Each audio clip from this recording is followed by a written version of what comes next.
cet après-midi ensemble pour refaire un petit point sur la crypte. Donc nous, on va vous faire notre visite avec Xavier qu'on présentait lors des journées de l'archéologie.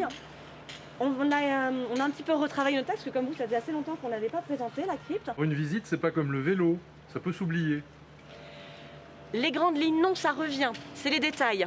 Et comme le diable se cache toujours dans les détails, l'objectif est justement de refaire un petit peu le point sur tous ces petits détails qui permettent d'avoir une image la plus précise possible. Tout s'efface autour de moi lorsque la ville s'endort.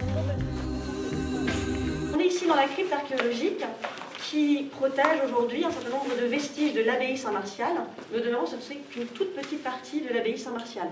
Donc quand on la présente, et nous, au public, voilà, le but c'était vraiment d'expliquer qu'on est là sur des vestiges de l'abbaye, mais au demeurant, l'abbaye se développait bien au-delà. On n'est que sur une toute petite partie.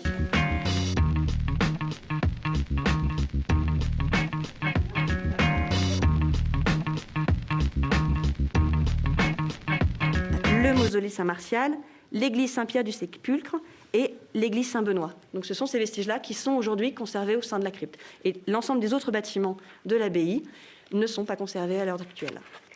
Et j'interviens. C'est vrai que ce qui est super perturbant avec ce site-là, à chaque fois, je tentais de le souligner quand on faisait une visite, c'est que on fait visiter le site de Saint-Martial, donc on pense visiter une abbaye, et en fait, on ne voit strictement rien de l'abbaye, puisque une abbaye, c'est une église abbatiale. Elle est sous la rue, et elle a été fouillée dernièrement. Il y a le cloître qui est sous Monoprix en partie, et en fait, donc on visite un ensemble qui est presque unique en tout cas qui est inhabituel dans une abbaye, c'est-à-dire qu'au cœur, en plein milieu des bâtiments, on avait gardé un ensemble funéraire qui a été toujours conservé et réaménagé. Et c'est cet ensemble-là qu'on visite. Donc, ce qui est toujours difficile pour vous, c'est que les gens vont venir voir une abbaye et vous n'avez pas une abbaye à leur montrer.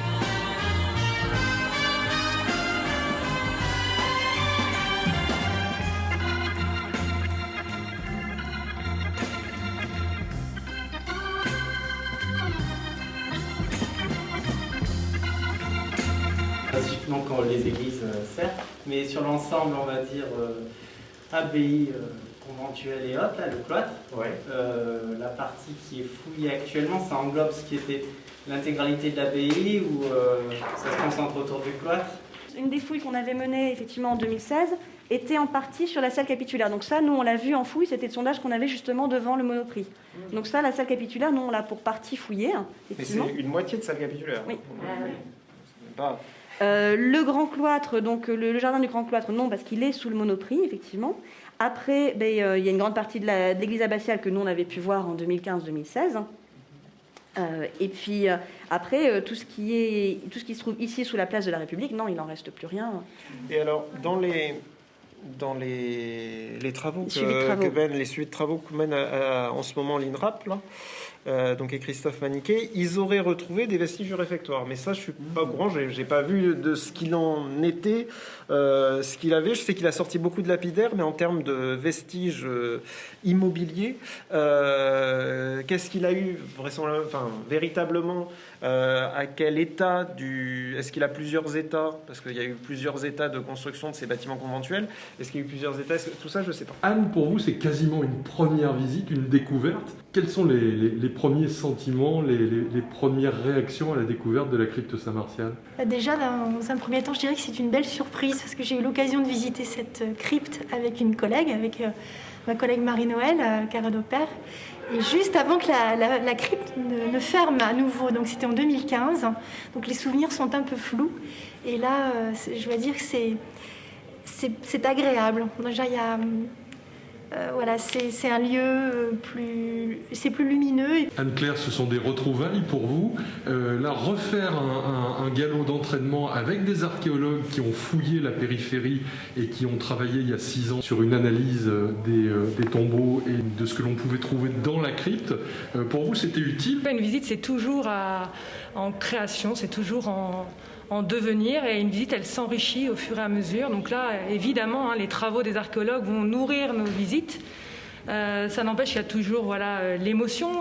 Là, on est descendu, on est au niveau des morts, sous la ligne blanche. Donc voilà, il y a quelque chose quand même qui est là depuis la première découverte.